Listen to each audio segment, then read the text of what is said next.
মুসা আলাইহিস সালাম বড় নিরুপায় হইয়া দৌড় শুরু করলা। দৌড়িতে দৌড়িতে নীল নদীর সামনে গিয়া উপস্থিত হইয়া দেখেন যে সামনে নীল নদী, ডাইনে পাহাড়, বামে পাহাড়, পিছনে শত্রু, যাইবার রাস্তা আছে নাই। এত অসহায় হইলা যে এখন আমি কি করি? আল্লাহ রাব্বুল আলামিনের দরবারে মুসা আলাইহিস সালাম আরজ করেন, আল্লাহ এই অন্তিম মুহূর্তে ডাইনে পাহাড়, বামে পাহাড়, পিছনে শত্রু, সামনে নীল নদী, এই মুহূর্তে যদি একমাত্র তুমি আল্লাহ আমারে সাহায্য না করো তাহলে আমি বাঁচার কোনো উপায় নাই।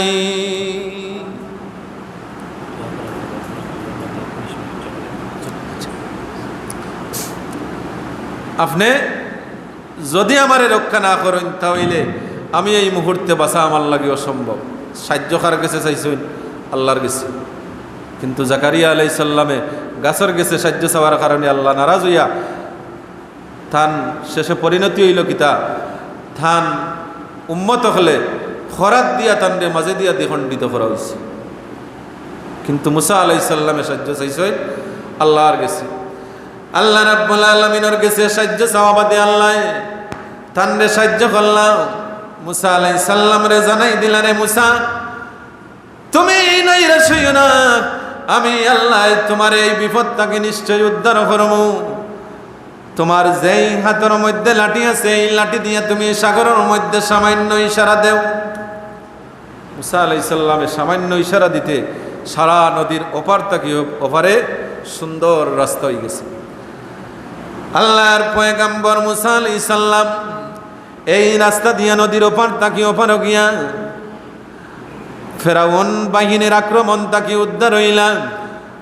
ফেরাউন বাহিনী, পাপিষ্ঠ ফেরাউন তার দলবল লইয়া মুসা আলাইহিস সালামের হত্যার উদ্দেশ্যে এই নীল নদী দিয়া রওনা দিছে।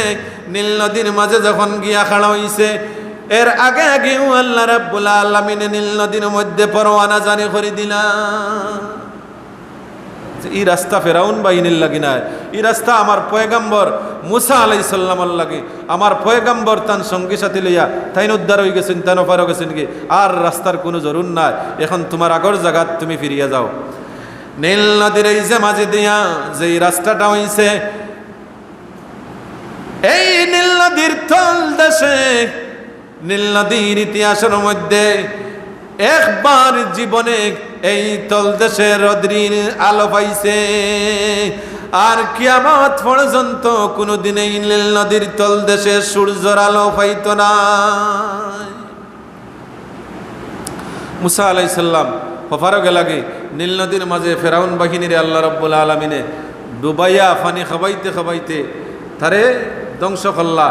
এই সময় এটা বিশাল ইতিহাস, সংক্ষেপ করে কইতাম চাইরাম যে ফেরাউন যে গুড়াটার মধ্যে সোয়ার আসিল, এই সোয়ারের মধ্যে হে আসিল সর্বশক্তিশালী যে গুড়ার মধ্যে সোয়ার, এবং সে তো হইল বাদশাহী দাবি করছে, খুদাই দাবি করছে।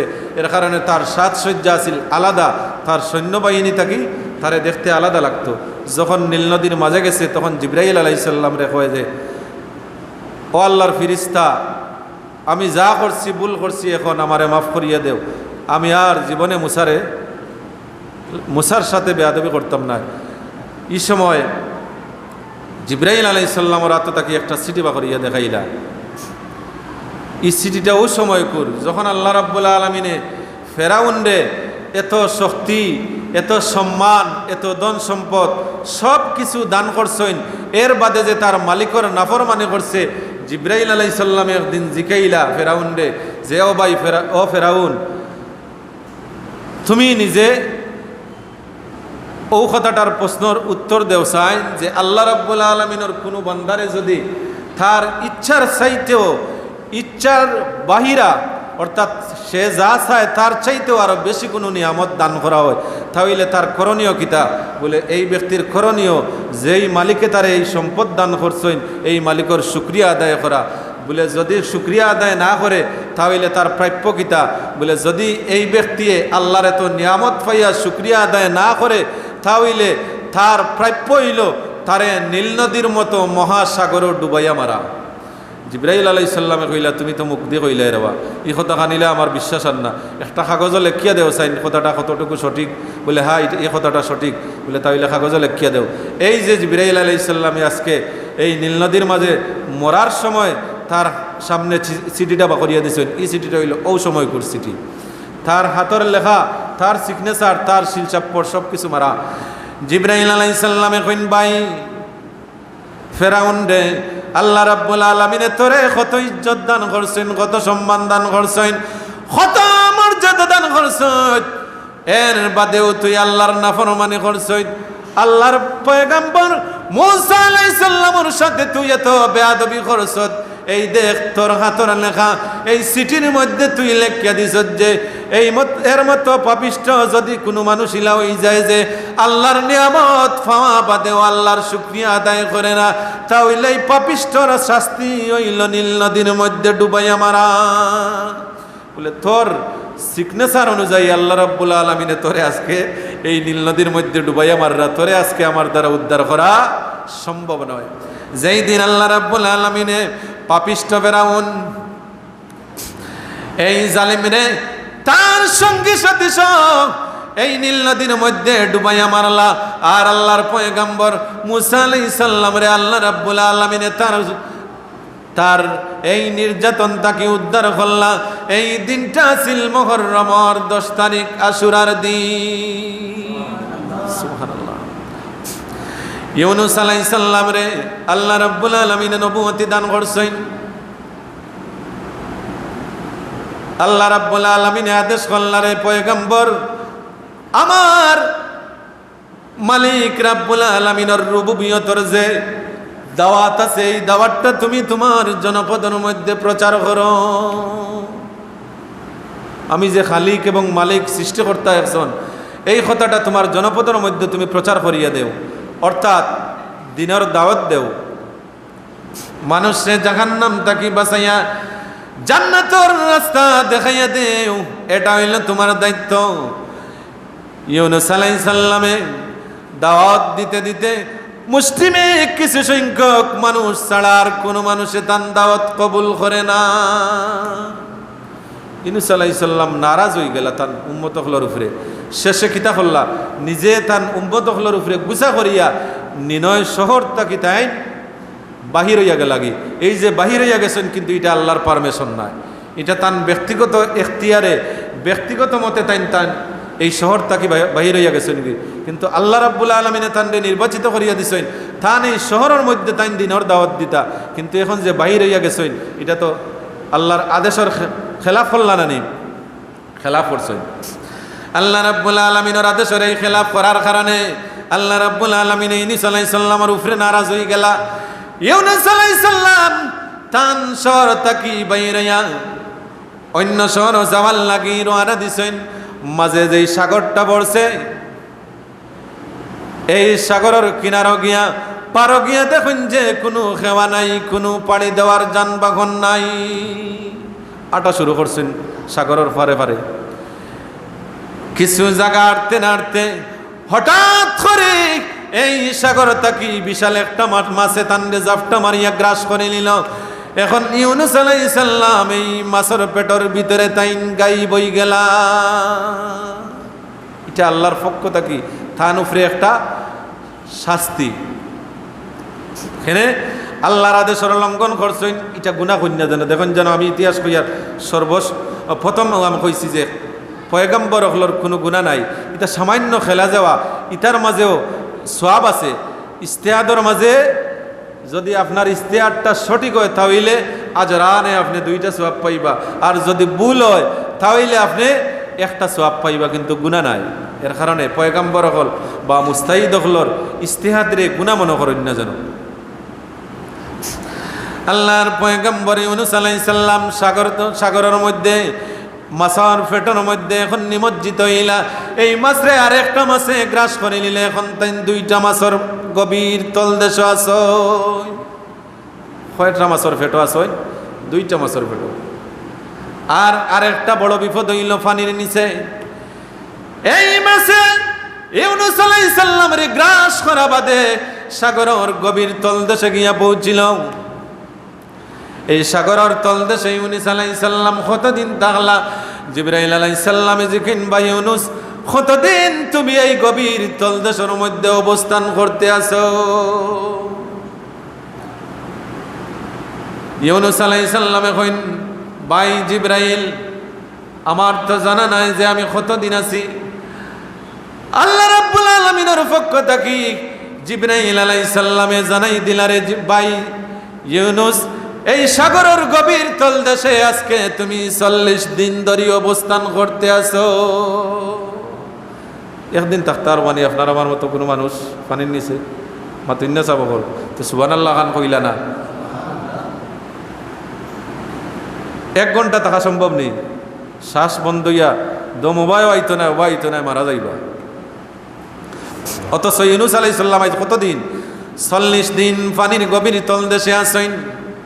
আর কতখান তলদেশে? জিবরাইল আলাইহিস সালাম ইউনুস আলাইহিস সালামরে জিজ্ঞাসা, ভাই ইউনুস, কত গভীর তলদেশে আছো? তোমার এই সম্বন্ধে কিছু ধারণা আসেনি? ইউনুস আলাইহিস সালাম এখন জিবরাইল আলাইহিস সালাম, আমার তো জানা নাই। বলে জিবরাইল আলাইহিস সালামে জানাই দেন রে, ও আল্লাহর পয়গম্বর, এই গভীর তলদেশের মধ্যে তুমি সাধারণ গভীরে আছো না, প্রায় 40,000 মাইল গভীর তলদেশে তুমি বর্তমানে অবস্থান করতে আছো। খুব সুখে আসেননি ইউনুস আলাইহিস সালাম?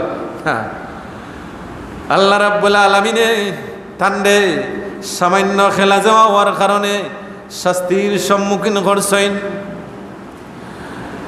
আল্লাহর পয়গম্বর ইউনুস আলাইহিস সালাম আল্লাহর উপরে নারাজ হইছেন না, তাই বুঝছেন যে আমি আল্লাহ রাব্বুল আলামিনের শান ও বেয়াদবি করছি, যার কারণে আমারে এই শাস্তি লাগাল পাইছে। আল্লাহ রাব্বুল আলামিন ইউনুস আলাইহিস সালামের উপরে সন্তুষ্ট থাকছেন, ও কারণে যে নারাজ হইছেন না যে ইউনুস আলাইহিস সালামে তো বিপদ পড়া বাদেও তান আল্লাহরে তাইন বলছেন না। শেষে জিবরাইল আলাইহিস সালামের মাধ্যমে সংবাদ জানাইলা যে আমার এই পয়গম্বররে তুমি কিছু তসবিহগুলা শিখাইয়া দেওয়ার, এইগুলা তাইন ফড়ক্কা দেখবাই তাইন এই বিপদটা কি উদ্ধার হই যাবা। তসবিহ কিতা আপনারা সবে জানেন, হকালা ইলাহা ইল্লা আনতা সুবহানাকা ইন্নী কুনতু মিনাজ জালিমিন। ইউনুস আলাইহিস সালামে পড়া শুরু করছেন। যত পড়েন আল্লাহর দয়ার মাত্রা তত বেশি বাড়ে, যত পড়েন আল্লাহর দয়ার মাত্রা তত বেশি বাড়ে। আল্লাহ রাব্বুল আলামিন যখন 40 দিন পূর্ণ হয়ে গেল, এই গভীর পানির তলদেশ থেকে আল্লাহ রাব্বুল আলামিনে তান্ডে উদ্ধার করলাম। এই মাছের পেটের ভিতরে বেদনা শুরু করিয়া দিলা, মাছ বেতা পাইয়া আর সাগরের তলদেশে থাকতে পারে না, বাসিয়ে উঠছে। এই মাছে যেই মাছরে গ্রাস করেছে, বমি করিয়া এই মাছটারেও পেটের বেতায় ছাড়ছে। এখন এক বিপদ তাকে উদ্ধার হয়েছেন, রয়েছে আর এক বিপদ, 2টা বিপদ। আর একটা মাছের পেট আর পানির নিচে, পানির ভিতরে। এই মাছের ভিতরে আল্লাহ রাব্বুল আলামিনে বেতা জাগ্রত করিয়া দিছেন, পেটের বেতা শুরু হয়েছে। এই মাছে বমি করিয়া ইউনুস আলাইহিস সালাম রে ছাড়লো। সাগরের কিনারে গিয়া যখন বমি করিয়া ছাড়লো, ইউনুস আলাইহিস সালাম এই সাগরের পার দরিয়া আস্তে আস্তে বাইয়া বাইয়া উপরে উঠলা।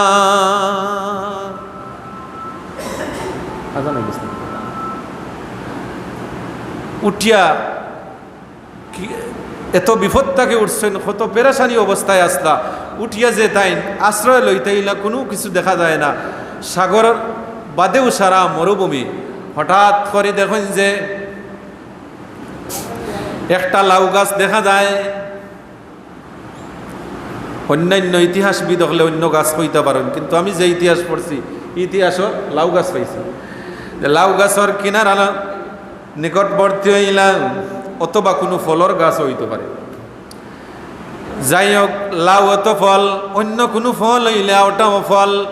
এই ফলের গাছের নিকটবর্তী হইয়া সামান্য বিশ্রাম নিলা। এখন পেটের খিদা লাগছে, কি খাইবা? এই গাছে যে ফলটা ধরছে এই ফলটা খাইয়া পেটর খিদা নিবারণ খাল্লা, আর এই গাছের যে ছায়া আছে এই ছায়ার মধ্যে একটু তাইন বিশ্রাম নিলা। যাই হোক, এইগুলা লম্বা ইতিহাস। সার কথা হইল যে আল্লাহ রাব্বুল আলামিনে এই মহা তিনটা বিপদ থাকি যেই দিন উদ্ধার করেন মাছের পেট থাকি এবং পানির তলদেশ থাকি ইউনূস আলাইহিস সালাম রে, এই দিনটা ছিল মুহররমের 10 তারিখ আশুরার দিন। সুবহানাল্লাহ। আইয়ুব আলাইহিস সালাম রে আল্লাহ রাব্বুল আলামিনে পরীক্ষা করতে করতে পয়গাম্বর যত বড় তান পরীক্ষা তত বড়। পরীক্ষা না দিলে মানুষ উপরে দিয়ে উঠতে পারেনি। সাবহল আপনি উপরে দিয়ে উঠতে হইলে পরীক্ষা দেওয়া লাগবে। যখন পাস করবা তখন এক দাফ উপরে উঠবা আপনি। ঠিক এইভাবে পয়গাম্বর হলারে আল্লাহ রাব্বুল আলামিনে বিভিন্ন পরীক্ষার সম্মুখীন করছেন। এই পরীক্ষাগুলোর মাধ্যমে আল্লাহ রাব্বুল আলামিনে পয়গাম্বর হলার মর্যাদা বৃদ্ধি করিয়া দিছেন। হযরত আইয়ুব আলাইহিস সালাম রে আল্লাহ পরীক্ষা ফালাইলা। প্রথমে যা সম্পদ আছিল সব সম্পদরে ধ্বংস করে নিলা। শেষে আওলাদ যে সম্পদ আছিল সব আওলাদের আল্লাহ রাব্বুল আলামিনে গজব দিয়া ধ্বংস করে নিলা। এখন সম্পদ জাতীয় কোনো মাল নাই, আওলাদ জাতীয় কোনো সম্পদ নাই। আইয়ুব আলাইহিস সালাম একবারে গরিবী হালতে পৌঁছে গেল। আইয়ুব আলাইহিস সালামের 4 বিবি আসলা। আল্লাহ রাব্বুল আলামিন এই বিপদ দিয়াও শেষ নাই, তান্ডে কঠিন রোগাক্রান্ত করিয়া পরীক্ষা শুরু করলা। এই রোগ দেওয়ার আগেও তার এই সম্পদগুলারে আল্লাহ সিনাইয়া নিলাগি। শেষে রোগ দিয়া দেখলা যে আপনার মাথার যদি খালি তেল দেওয়া হয়, তেল পানি দেওয়া হয়, আপনার ফুয়ারে যদি আপনি খালি মাথার তেল দেন আর আব্বা ডাকেন, বাবা ফুট ডাকেন, তে তো আপনারে আব্বা কইব। আর দূরত্ব যদি চোর একটা মারেন তখন যদি চোখ উল্টাই আসাইতে বুঝবাই গো আপনার হালাল ফুয়া নাই। আর চড় খাওয়া বাদে যদি তলে দিয়ে চাইতে বুঝবাই গো আপনার হালাল আওলাদ। কথা ঠিক নাই নি? আপনার আওলাদরে তো মাথার তেল দিলে এমনিও আব্বা ডাকবো, একটা চড় মারিয়া দেখো কাকো তখন আপনারে বাবা ডাকে। আল্লাহ রাব্বুল আলামিনে পয়গাম্বর হলরে ওলা বিপদ দিয়া পরীক্ষা করইন আমার এই পয়গাম্বর কতটুকু আমি আল্লাহর উপরে তাইন রাজি খুশি থাকো। চড় খাইয়া যদি ফাতারে যান কি তাহলে তান ফতে তাই নাটক আমি না। আর যদি ঠিকিয়া থাকেন তাহলে আমি তান মাথার দিমু তেল। আল্লাহ রাব্বুল আলামিনের পয়গাম্বর আইয়ুব আলাইহিস সালাম রে আল্লাহ রাব্বুল আলামিনে এমন রোগাক্রান্ত করলা, কুষ্ঠ রোগ দিলা, শরীর ফসা শুরু হইল। ফসতে ফসতে শরীরের মধ্যে যত মাংসগুলা আছে সব জড়িয়ে পড়লো, শুধু হাড্ডি শরীর থাকলো। আল্লাহু আকবার। আর যত পোকামাকড় আছিল সব পোকামাকড়ের আশ্রয় স্থল আছিল আইয়ুব আলাইহিস সালামের শরীর। আইয়ুব আলাইহিস সালাম এই যে এত কঠিন বিপদের মধ্যে কিন্তু ধৈর্য হারা হইছেন না। আল্লাহ রাব্বুল আলামিনের উপরে সন্তুষ্ট হইছেন না, সবর ইখতিয়ার করছেন। আল্লাহর উপরে ধৈর্য ধারণ করছেন যে বুঝছেন এটা আমার আল্লাহর পক্ষ থেকে আমারে পরীক্ষা করাও। আইয়ুব আলাইহিস সালামের 4 জন বিবি আসলা। 4 বিবিয়ে তান্ডে দেখাশোনা করতা, কিন্তু যখন রোগাক্রান্ত হইছেন, কঠিন রোগে আক্রান্ত হইছেন, শরীর ফসিয়া গন্ধ শুরু হইছে, এই গন্ধ সহ্য না করতে পারিয়া 3 জন বিবি তান্ডে পলায়ন করিয়া গেছেন। আর একজন বিবি হযরত রহিমা আলাইহিস সালাম তাইন থাকছেন এই স্বামীর করুণ অবস্থার মধ্যে। রহিমা আলাইহিস সালামে তান্ডে দেখাশোনা করছেন। সুবহানাল্লাহ। এর কারণে বিয়া শাদী করেন যেন কিছু বংশ টংশ ওটা দেখিয়া তো ফালাইয়া যাইতো না বিপদ দেখলে। কিতা কইন আল্লাহর রাসূলও তো ইতা কইয়া দিছেন, জাত দেখিয়া, চরিত্র দেখিয়া, বংশ দেখিয়া, আচার ব্যবহার ইতা দেখিয়া আপনি বিয়া শাদী করতা। কথা বলা নাই নিসা বকন না বেজারইরা আমার কথায়। এই যে আইয়ুব আলাইহিস সালামে বিবাহ শাদী করছেন, 4 জন বিবির মাঝ থেকে 3 জন বিবি ফালাইয়া গেছেন, একজন বিবি তান্ডে ফালাইয়া গেছেন না। সারা সম্পদ শেষ হয়ে গেছে, এখন খাইয়া বাঁচা বড় মুশকিল। হযরত রহিম আলাইহিস সালামে মানুষের বাড়িত খাম কাজ করিয়া, সাখরান্নির কাজ করিয়া যা কিছু পাইতা আনিয়া স্বামীর মুখ প্রথমে তুলিয়া দিতা, আর স্বামীয়ে খাওয়া বাদে যা কিছু রইত এইগুলা তাইন সবর করিয়া খাইতা। আইয়ুব আলাইহিস সালামর এইভাবে কঠিন পরীক্ষার মধ্যে সবর ইখতিয়ার করিয়া থাকছেন। আল্লাহ রাব্বুল আলামিনে যখন দেখছেন আইয়ুব আলাইহিস সালাম এই পরীক্ষার মধ্যে পাশ করে লিছেন, আল্লাহ রাব্বুল আলামিনে জিবরাইল আলাইহিস সালামের মাধ্যমে সংবাদ জানাইছেন যে আইয়ুব আলাইহিস সালাম যেই শহর আসনাতান এই জন্মস্থান তাকি তানরে মানুষে বিতাড়িত করিয়া দিলাইছেন, কারণ শরীরের গন্ধে আর মানুষ টিকতে পারবে না। এই দেশ এই তান শহর তাকে জন্মস্থান তাকে অন্য শহরে গেছেন। এইভাবে কয়েকটা শহর স্থানান্তরিত আবাদে শেষ পর্যন্ত মরুভূমির মধ্যে একটা গাছের তলে আশ্রয় নিছেন। এই জায়গার থাকা অবস্থায় আল্লাহ রাব্বুল আলামিনের উপরে সন্তুষ্ট থাকছেন, আল্লাহর হুকুমগুলা তান যথাযথভাবে পালন করছেন। আল্লাহ রাব্বুল আলামিনে তানরে এই পরীক্ষা করা বাদে দেখলা যে আমার পয়গম্বর আইয়ুব আলাইহিস সালাম পরীক্ষাত পাস করে লিছ।